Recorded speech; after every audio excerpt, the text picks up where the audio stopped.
Welcome back to the School of Muscle podcast. Today I have on Ryan Burke, who's a master's student at Lehman College under Dr. Schoenfeld, and he'll be joining me today to discuss a recent meta-analysis and review that he recently authored, and that was titled The Effects of Creatine Supplementation Combined with Resistance Training on Regional Measures of Muscle Hypertrophy, a systematic review with meta-analysis. So that's kind of going to be our topic of discussion today and what we're going to dive into. So I think a good kind of first place for us to start here, Ryan, is what led you to kind of want to do the study in the first place? Yeah, great question. This was actually Dr. Schoenfeld's idea, and as you said, I'm a master student under him at Lehman College, so I was just very fortunate to receive the opportunity to take the lead on this one. But ultimately, he wanted to do this analysis just because there's quite a few meta-analyses already out there that look at creatine supplementation in combination with resistance training and its effects on whole body lean mass, which is assessed by things like DEXA scan or bioelectrical impedance analysis. And those studies have shown creatine to be pretty effective in augmenting gains in lean mass, which is awesome. But ultimately, it's important to note that whole body lean mass doesn't necessarily reflect skeletal muscle hypertrophy. So it also takes into account other things such as total body water or bone mineral density. So it's not the best modality to assess skeletal muscle tissue. So what we wanted to do was look at all the studies that have kind of touched on creatine supplementation in combination with resistance training and looked at site-specific hypertrophy. So as assessed by direct imaging modality, so things like MRI, ultrasound, or CT scan, because those modalities are considered to be like the gold standard for assessing changes in muscle size. Gotcha. So you kind of, looked at the literature. It seems as though creatine is beneficial for lean body mass. However, one kind of important thing that people need to remember is lean body mass isn't the same as muscle mass. And that includes, like you said, total body water and different things that aren't actual muscle tissue. And at the end of the day, what people are probably going for when they're resistant training is muscle tissue. Like, water content increases are great and all, but probably not what you're striving for when you're lifting weights and stuff. So kind of with that, you guys sought out to look at kind of a review of studies that kind of took that part out of it, took the kind of water retention and stuff like that out of it, and looked at more of creatine's effects on hopefully just like the tissue of the actual muscle itself. So kind of with that setup, what did you guys actually do to kind of, or what was your inclusion criteria for these studies to include in your kind of overall review? Yeah. So that's a important note to make. So we included studies that obviously assessed hypertrophy with creatine supplementation and resistance training compared to another group that had placebo plus resistance training. And the study had to be of at least 6 weeks long. That duration was chosen just because that's considered to be like a reasonable amount of time to see like meaningful change in hypertrophy. Um, and then from there, the participants in the studies had to be at least 18 years old.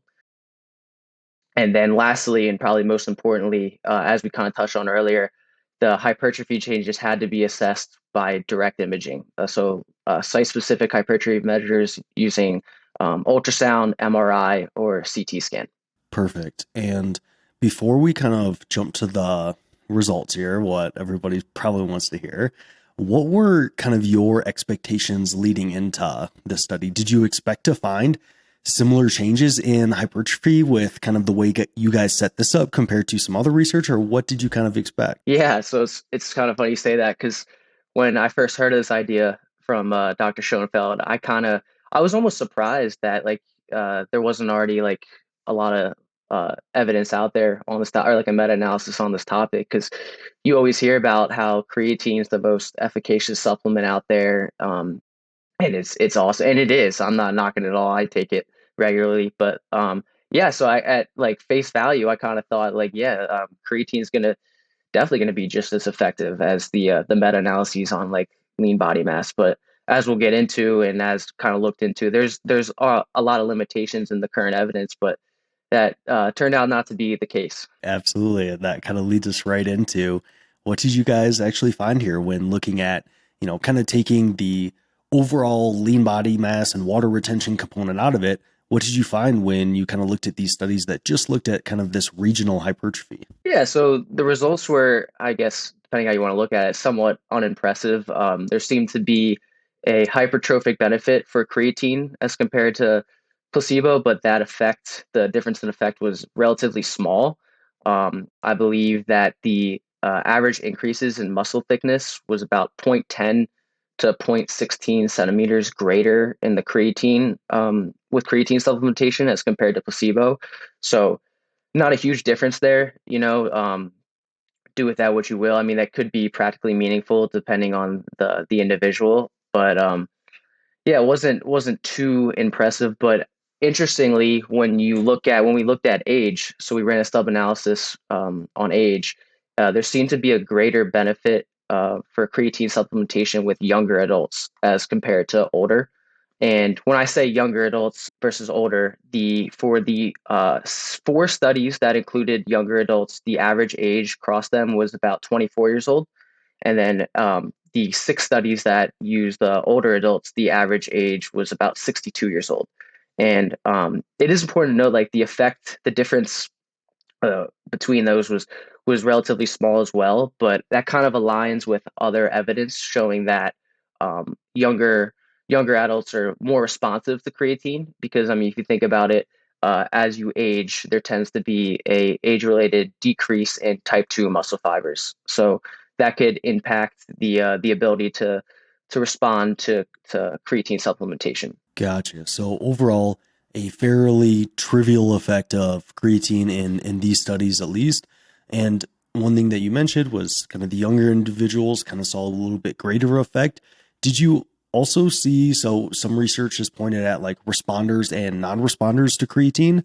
Did you see anything in your results that suggested that some people were kind of non-responders altogether compared to some people that responded pretty well to it? Or was there kind of some individual differences between their responses there? Yeah, not necessarily anything that we could pick up directly, but I mean that just kind of goes without saying because like in the previous evidence, I believe there's other papers that looked at like how many subjects tend to be non-responders, and I think it's like up to 20 to 30% seem to be non-responders, and that's important for like making conclusions as well on this topic because individual differences are certainly important. And also I should note too that when looking at the body regions, the upper body and lower body musculature when supplementing with creatine seem to grow to like similar degrees. So there wasn't much difference in upper or lower body, and then same goes for between upper and lower limb flexors and extensors. So overall, like with the site-specific hypertrophy, similar increases were seen with creatine as well. Awesome. And, you know, when I was kind of reading through this study and seeing that, it had relatively trivial effects, part of me was like, well, with I don't know if you had information like the average length of study that was included within this review. I know it was anywhere from like 6 to 50 weeks or somewhere in there. But part of me was like, well, I would kind of expect not super huge differences in like a 6 to 10 week study anyway. So was there kind of like an average length of study here? And also, do you think that maybe with potentially a shorter study, it's kind of hard to see larger effects? Yeah, that's a great point, and you would think that, but interestingly, the when we looked at duration as well, like you said, there was several studies that were between like 6 to 12 weeks, and then there was also a couple that were about a year long, 52 weeks, and there seemed to be greater improvements with creatine supplementation in the shorter duration as compared to the longer duration. And we have to like analyze that carefully just because those results are kind of confounded because it happens to be that the longer duration studies employed almost all, I think, older individuals. And like we said earlier, the older adults tend to be less responsive. So I think going in the future, we can talk about that later for future studies. But we can't necessarily derive any conclusions from that just because the durations were kind of confounded by the fact that the younger individuals happen to be in the shorter duration studies, whereas the older were in the longer duration. Gotcha. Makes sense. And I know that in your kind of review, you also have a section to where you mentioned some limitations of the study in which you kind of hit on a couple there. But what were some maybe of the limitations of the study that maybe prevent making super strong kind of conclusions in any one direction? Yeah, I mean, first off, yeah, so meta-analyses in general, like they're really cool tools, but I mean, there's ultimately when you're pulling together a bunch of studies on a given topic and looking at the results, there's going to be some differences in like the methods used, right? Or the populations used. So the big one was definitely the training experience. That was a huge limitation, is that only two of the studies out of the 10 included individuals that were trained, right? And that's definitely important to consider because trained individuals, they may be more inclined to train harder, and who knows, they could derive an even greater benefit from creatine supplementation. So we have to consider that aspect as well. So that's probably the biggest limitation to point out. Yeah, absolutely. And one could also argue that if someone's new to training, like they're going to kind of get results with whatever they do. To where maybe if someone's more advanced, they might see more benefits from dialing in some of these more details when it comes to supplementation and different things like that that may provide a greater effect for them. Oh, for sure. And there's also, like we talked about earlier, another limitation is just individual differences, right? Like we said, like some may be more responsive than others, which can impact the effect size or like the interpretation of the results. Some people, they might already have greater intramuscular creatine stores, so they might not respond as well to creatine. So there's a ton of factors to consider when looking at these results. Yeah, absolutely. So I think a good place to take from here is like, what would you say are maybe a few kind of core or practical takeaways of the study, if any, based on kind of what you guys found? Yeah, so I'd say overall, if your goal is to maximize hypertrophy, which I'm sure is for most of your audience, then yeah, then creatine supplementation, it's definitely, I'd say it's probably worth giving a shot. Even though the results of our meta-analysis showed like a relatively small effect in favor of creatine, that small benefit from it could be practically meaningful for some people, especially those that are well trained. Like we said, I mean, even though the average increases were, I think, like I said, zero point 0.10 to 0.16 centimeters greater muscle thickness in creatine supplementation as compared to placebo. I mean, that could be really important for individuals that are like closer to their genetic ceiling, or because as you become more experienced, like right, like your rate of progression is not the same. So if you're not already taking creatine might be able to, that small effect might be pretty substantial for depending on the individual. Absolutely. And I think with creatine especially, there's a relatively good kind of cost to benefit ratio to where generally speaking, creatine is fairly cheap and also has a robust amount of evidence that suggests it's generally safe and stuff like that. So when it comes to kind of downsides, maybe just like slight financial downside and nothing really else.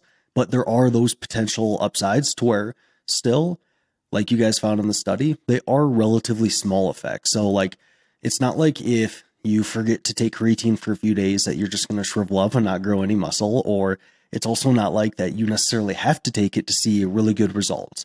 Like your overall training program, your sleep, your nutrition, probably going to have larger results here, but as kind of a detail that's maybe worth paying attention to, I would definitely put creatine in that camp. That's a great point. And like I like to think of it as almost like you don't want to major in minors, right? Like you want to make sure you're doing the major things correctly. So like you said, like sleep, nutrition, making sure you're training hard. Um, like we know there's a good amount of evidence showing that relative effort is probably like the most important thing for driving hypertrophy, right? So you don't have to train to failure, but you should probably get pretty close. So if you're doing all those things right, then maybe you could consider creatine. But ultimately, creatine is not going to be some like wonder supplement that's gonna like impact your hypertrophy if you're not training already or doing those things right. And kind of like you alluded to earlier, that just because we found a small effect on creatine on regional hypertrophy, there's still a ton of evidence showing that it improves performance with gains in strength or power. And not to mention, there's a ton of emerging evidence that's really exciting, showing like positive effects on cognitive function. So while hypertrophy might be the main priority, the main goal, there's also other benefits from creatine that we can take away. And like you said, I mean, I haven't checked the prices lately, but from what I know, that creatine's pretty cheap, so it's affordable, and there's not much downside to taking it, in my opinion. Yep, absolutely agree. So, kind of with that, where would you like to see the kind of research go next? And this doesn't even have to be on creatine; it could be on like anything. What are you kind of excited about for upcoming research in kind of this area? What would you like to work on next? Where would you kind of like to see things go? Yeah, I mean, first off, just for the creatine, I guess I would like to see more of the same studies of course, using site-specific imaging modality, but like we talked about, but on trained individuals. I think that would be interesting. Um, Also, maybe even I forgot to mention another limitation is only one of our studies had solely female participants. So I think it'd be cool to maybe do some more work on just females, because there's some evidence suggesting that they may be less responsive to creatine supplementation as compared to males, just because they may have higher intramuscular creatine stores to start with before supplementation. So there's that. And then also I heard um, Darren Candow talk about this, Dr. Darren Candow, who was also on the paper, is that there's not any studies that look at creatine cycling. So we know that you don't have to get off creatine. Like I take it, me personally, like I take it pretty much all year round. You don't need to get off it, but there's no studies looking at direct like straight creatine supplementation as compared to cycling off. And kind of how we talked about earlier, um, the study, even though we can't really look at it too closely because they had older individuals, the studies that were longer in duration seemed to have less of effect from creatine supplementation. So it would be interesting to look at cycling on versus cycling off, but um, as Dr. Candell talked about, there's a lot of practical constraints they have to take into consideration. I mean, just getting together a study that you can have participants train and take creatine supplementation for weeks to months on end, and then have them cycle off, have a washout period for a given amount of time, and then bring them back.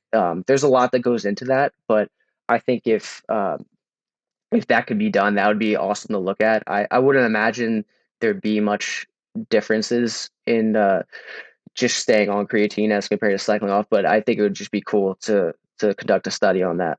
Absolutely. And you know, you never know until you actually end up doing the study. And, you know, with this study that you guys did in particular, your expectation going into it was, yeah, we're probably going to see pretty big effects of creatine, and they ended up being, you know, there's an effect there, but maybe a little bit more trivial than you expected. So as with a lot of this stuff, there can be like this mechanistic rationale for why something might work, but then when you do the applied study, it just doesn't always work out like that. No, yeah, that's a great point, because theory doesn't always align with the long-term outcomes, and you see that a lot in research. And that's a good point, as you mentioned. Like at face value, like I said, I thought there would be greater effects of creatine, but then when looking into the studies and seeing, like we talked about, how the limitations to the studies in the literature, with only two being in trained participants, and there's a lot of other factors considered there, is that who knows, like the benefit could be even greater if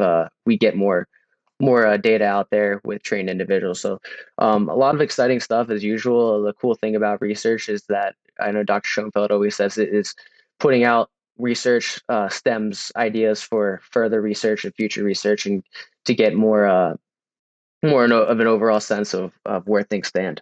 As maybe just like a final thing to touch on here. So for me personally, I generally recommend consuming about 5 grams of creatine a day, not really worrying about timing a whole lot, not really cycling on and off of it. And, you know, you can go through like a loading phase if you want for, you know, the first couple of weeks, but your muscles are probably going to get fully saturated regardless, so it's not going to be a huge deal either way. Would you say that that is a fair recommendation when it comes to kind of dosing of creatine and when it comes to actually taking it, or do you differ on that at all? Yeah, I mean, just from what the literature suggests, I'm no, even though I carried out this study, I'm not like I, creatine is not like my specialty. I don't know the ins and outs of it. Dr. Forbes and Dr. Darren Candow, they would probably be great to check them out. But from what I've seen in the literature, like you said, timing doesn't seem to matter. It's kind of like as long as you get it in, that's important. As far as the dosage goes, a lot of these studies and the studies in this meta-analysis actually did the dosing protocols based off of body weight. So that could be something to consider as well. Like, usually the recommended serving size is, like you said, 5 grams per individual. But I mean, if you're a larger individual, maybe you might benefit from taking more. So I know in the studies, particularly, they based it off, I think it was zero point 0.10 to 0.15 grams per kilogram of body mass. A day. So that's how much they were supplementing with. But like you said, also with the loading phase, there's no difference really in the loading phase as compared to just doing like a smaller dose every day. The only thing is that your creatine stores will be saturated quickly, more quicker compared to non-loading. But there's also some evidence that that could come with a little bit of like gut distress. So if you want to try it out, then go for it. But ultimately, I think your safest bet is just to do, like you said, like the smaller dose continuously. And like you said earlier, like if you miss a day or two, that's not the end of the world. It's not a huge deal. But yeah, that would just be my general layout from what I've seen in the literature. And I also had a podcast with Dr. Jose Antonio, who did a review on creatine and everything. And that review echoes a lot of the kind of dosage recommendations here as well. And an interesting point you made on like creatine as it relates to body weight and upping or lowering your dose based on that.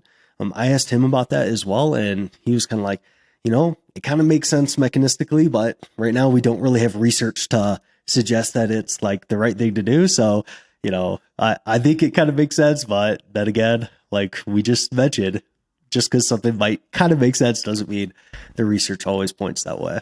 Exactly. And I think a big thing as to why they use that in the studies based on body weight is just a way to kind of standardize the dosing protocol. So everybody's kind of taking the same relative dose rather than just saying, oh, we'll just give you 5 grams to everybody. But like you said, and that's a great point, is like we don't know. I mean, 5 grams could be more than enough. And like we touched on earlier, there's a lot of individual variability that goes on as well. So definitely some experimenting that needs to be played with depending on the person. But yeah, I'll just leave it at that.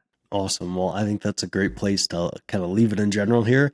If people want to stay up to date on the research you're doing and anything else that you have going on, where can they kind of go to kind of stay up to date with that? Yeah, sure. I'm on Instagram. Ryan Burke 33 is my username, and I generally will repost things that Dr. Schoenfeld posts in relation to like our lab, because I'm part of his lab at the Applied Muscle Development Lab at Lehman College. So yeah, I'll just kind of repost the stuff that he puts out in terms of new research that's coming out of our lab. But yeah, you can find me there. Awesome. Well, thank you so much for coming on today, Ryan. Yeah, thanks for having me. It was awesome.